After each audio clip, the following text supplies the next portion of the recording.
बहनों और भाइयों के रिश्ते की अटूट बंधन राखी के सिलसिले में कई बहनें अपनी आबाई मवाज़ियात को रवाना हुई, जिसके लिए अवामी ट्रांसपोर्ट का सहारा लिया गया। गुज़िश्ता साल कोरोना वबा की वजह से कई लड़कियां और खवातीन ने अपनी भाइयों को राखी बांधने के लिए अपने आबाई मुकामात से शहर हैदराबाद और शहर हैदराबाद से अपने आबाई मुकामात को नहीं जा पाई थी। ताहम इस मरतबा कोरोना की लहर के खात्मे के सबब ये लड़कियां और खवातीन अपने आबाई मुकामात से शहर और शहर से आबाई मुकामात के लिए राखी त्योहार मनाने रवाना हुई, जिसके नतीजे में बस स्टैंड पर हुजूम देखा गया।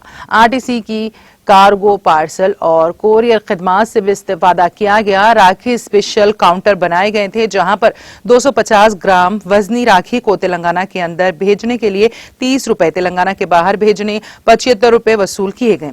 इस तरह 500 ग्राम वजनी राखी को तेलंगाना के अंदर भेजने के लिए 40 रुपए और तेलंगाना के बाहर भेजने 100 रुपए चार्ज किए गए। 1000 ग्राम राखी को तेलंगाना के अंदर भेजने 60 रुपए और तेलंगाना के बाहर भेजने के लिए 125 रुपए वसूल किए गए। कई खवातीन और लड़कियों ने शिकायत करते हुए कहा कि राखी त्योहार की वजह से बसों में मुसाफिरीन का मामूल के बरखिलाफ जायद हुजूम है। नाज़रीन, हमारे टीटीवी न्यूज को सब्सक्राइब करें, बेल आइकॉन को प्रेस करें, शेयर करें और लाइक करना ना भूलें। और किसी भी एडवर्टाइजमेंट के लिए हमारे इस नंबर पर कांटेक्ट करें।